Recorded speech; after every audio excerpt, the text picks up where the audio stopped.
It's all yours. And I did not neglect the work that I put into finding that title today. It's all yours. We talked about it before. Your destiny. It's all yours to have your full autonomy, even when you are committed to a company, to an organization, to your boss, to anyone. You're making your choices. You have freedom of choice. And the word freedom here is with a capital F. I'd like to really exchange with you different things that happened this week with my clients and the coaching sessions, some of them really high-level executives. And I was, of course, in full admiration, because they keep hearing this as a compliment, about their devotion, about being completely obsessed about their work, about doing traveling and being, 300 days a year in a plane, going here and there, have no life, no work-life balance, etc., etc. And I'm not here to preach anything. As I'm saying from the beginning and all the time, this show, You Change the World, is a show just done by a humble coach who is working every day with clients who are in the workplace, sometimes on their own, entrepreneurs, right? And they are challenged by different things in life that we know. And I said, incredible phenomena that I don't want to call coincidence, that every day of 3-4 sessions, maybe 5 sessions, 3 of the 5, 4 of the 5, anyway, more than 2 sessions over the total of number of sessions that I have, will bring the theme of the day. And this week was, in fact, the theme of the week. People trying to see how they can change their approach to work. And I also add another point. 2026. We are in 2026. I mean, it's unreal. Because, 2020, 2010, 2000, 2006, 2003, 1999. Anyway, of course, for some of you, you're so young that you were not born even in 1999. Come on, just a second. I'm just mentioning, time flies, but with that time that flies, and with the speed of life, we're missing some turns into this race, like a car booning and, zooming everywhere. Unbelievable, right? Ooh, wow, this microphone. See, this is what it does. Things are shaking. Things are not straight, not consistent, not really. And then you have reactive, not proactive, all kind of situations. But the internet, those devices that we use all day, the speed of things, sometimes the complexity, because this world becomes very complicated. It was meant, all these designs and all these obsessions about user-friendly applications, all of these things to face, the user interface, the UX, the user's experience, all the different things that are happening in the high-tech world and makes a company more competitive than another because they have a feature with AI and this and that. But what it does in our subconscious, it makes us more and more enslaved to all these different systems. For me, lately especially, I lost my patience. And for me to lose my patience, believe me, I have to have really, really challenge for it. But, this meeting I can't start because we can't connect with my clients on Teams or on Zoom or on whatever, but Teams most of the time. And why? Because I use Apple. Okay. I'm not going into the details of that. I'm just saying it creates an architecture in our mind that is not ours. We are dependent on all of that stuff. Really, we need to pause, maybe several times a day, to get back on this ownership of our own destiny, of our time. Really, we have to own this all back and realize that at the end of the day, especially when you're an executive, when you have grown into an organization or into your career and you reach a certain point of maturity, this person being completely dependent on a boss and on all of the system that they are surrounded by, on that scope, is a sad thing. It's a sad story, really sad. And when we come to this conclusion that, wow, that's true what you're saying to me. I want to see my wife more often. I want to take care of my children. I want to, and, work-life balance. And then we realize that we are the cause of the problem, because the way we approach things and the way we are kind of behaving with all these responsibilities and also the ambitions that we have, sometimes not really ours. Again, it's a borrowed ambition. Yeah, borrowed ambition. It's designed by the system around you. You even leave that to them as well. The career planning is not the same in this company, that company, or this company, right? So look, what I'm trying to say here is that your career, your ambition, what you want to do with your life and of your time is all yours to decide. We agree on that. It's so simple, what I'm saying, but it is not easy to implement. And on the day-to-day, I'll give you two examples very quickly. One is a mindset or the subconscious. What happens over there? I get my paycheck every 2 weeks. I don't want to lose this. I have a family to feed. I have even I am vested investments in the company. Yeah, I get the shares, I get benefits, I get this, I get that. Insurance, medical insurance. And sometimes to an extent that I remember a client having a child that needed so much care that it was an expense monthly that could not be afforded if he would not work for that company that supports it in the benefits and the health planning. This keeps someone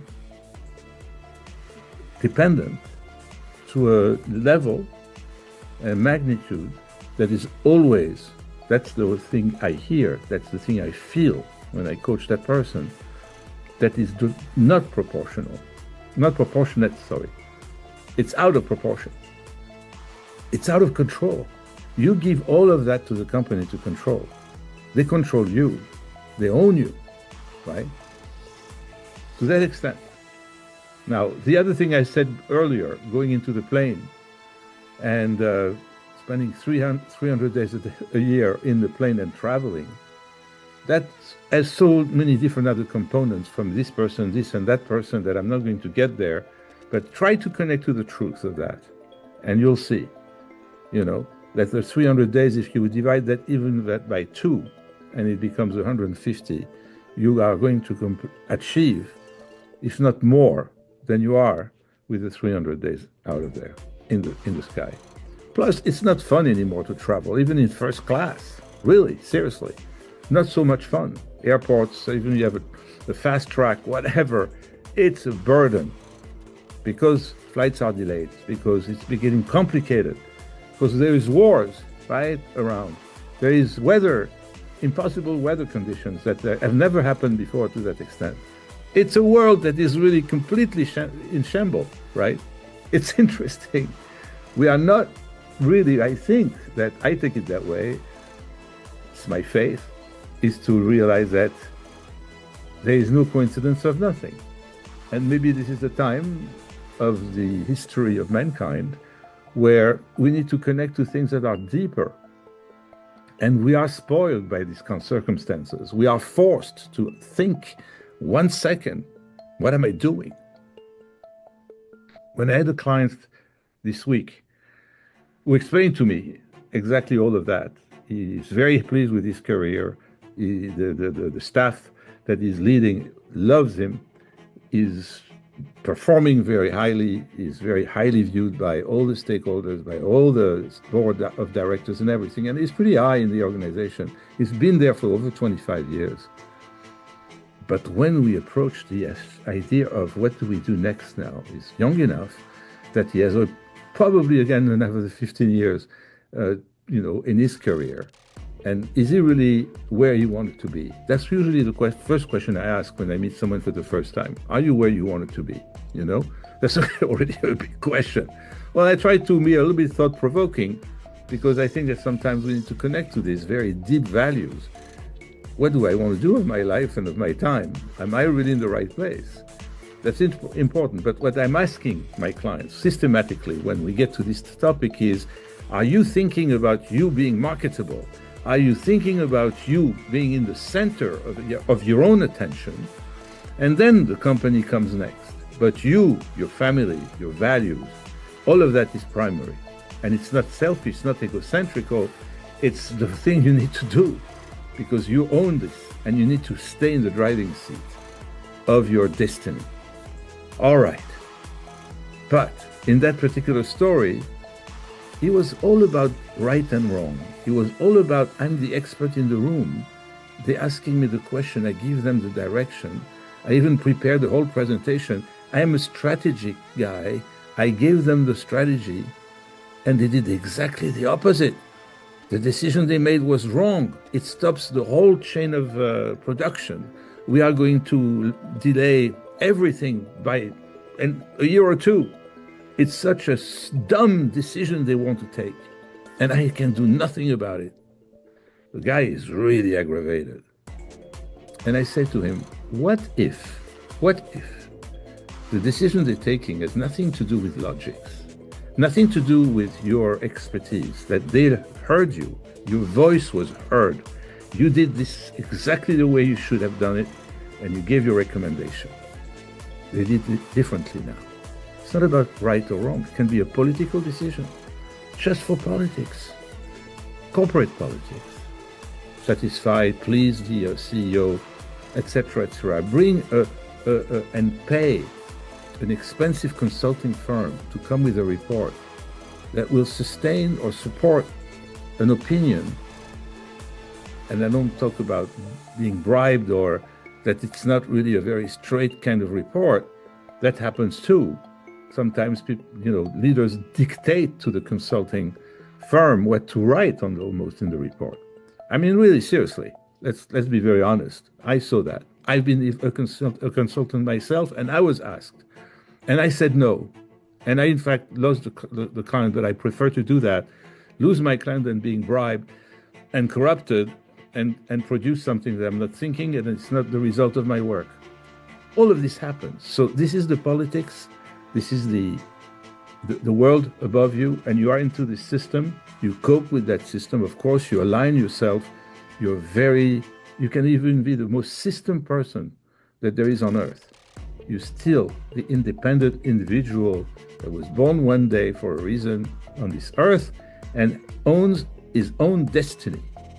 And this is because of that I encourage everybody each time to be marketable, to have an updated resume, because also in the US system especially, sometimes companies lay off everybody, or a lot of people, because of a reason or another. There was a boom during COVID of hiring people in the high-tech industry, and there was a lot of new positions and a lot of activities, and then I was totally sure that it would happen. 3-4 years down the road, it was huge. There was a huge amount of layoffs. This is the world we live in, and it's getting more and more this way. AI replaces some people's job, no question about it. So how these people are doing to just prevent from getting fired and being unemployed for a long time, what do you do about it? We can address this. There is all kind of resources and channels you can use, all kind of tools you can use. But when you put yourself in the center, when you own this, you're never troubled. The journey is yours to take, right? It's your own body and soul navigating the world in a jungle, on the ocean, sailing, running, driving, flying, all those different situations in which you are all the situations that you bring yourself to as who you are. And if we lose that, we become slaves, literally. So this is what I wanted to address this evening. I remind you that story about politics comes back very often, came in my own career several times. They make a decision that is contrary to common sense, and it is not of your decision, it's their decision. What you had to do, you did. You probably did a great job, but it's not your voice that will be heard. It's something else that has nothing to do with you. And then you get aggravated, frustrated, and even upset, and you wonder what to do. And then I have, of course, two magic words. So what? Or let go. Two words. So what? Let go. Own your own destiny. It's their problem. They own their decisions. If they ask you to sign on it, that's a different story. That you can say no. And you should say no. If it's against your value, if it's against you, even you lose your job, you think. That's the end of that's the end of it. A last example that many of you are going to recognize is that many of your decisions are based on the fear that you're going to lose your job. That's something that you have to recognize and be honest about. I made that gesture, I did that move. I even gave someone a miserable treatment. I was fearing something. I was lacking confidence in something, and for that reason, I rejected someone, or I manipulated this situation, or I keep people hanging in there without a decision that I can make because I'm hesitant. Because I'm so hesitant, I don't want to take the risk of this decision. For example, to promote someone, and there is two contenders. It's another story. Two contenders for the same job. You're the one who has to decide, and you keep those guys starting to get jealous with each other, trying to compete with each other, trying to be toxic with each other, just because you're hesitating, you're not making your final decision, you're not clear about what they're going to do, what the roles are. You are keeping ambiguity because of you and your hesitation. Da-da-da-da-da-da. So I don't want to get tired here, to get you tired of me saying so many examples. I wanted to just address this issue. Think about it. There's no risk to take that back. And also, one other thing about 2026, about this kind of generation, era in the world of work and industries and organizations. Your boss and his or her boss expect you to be independent.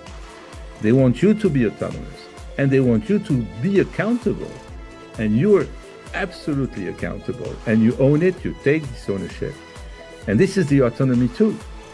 You trust me and my decision and my judgment and my experience to do this. That's an executive position. That's a responsibility. I'm aligning with different things, yes. I work with HR, I work with all these people, yes. But I'm the one who makes the decision. That's what you want me to do.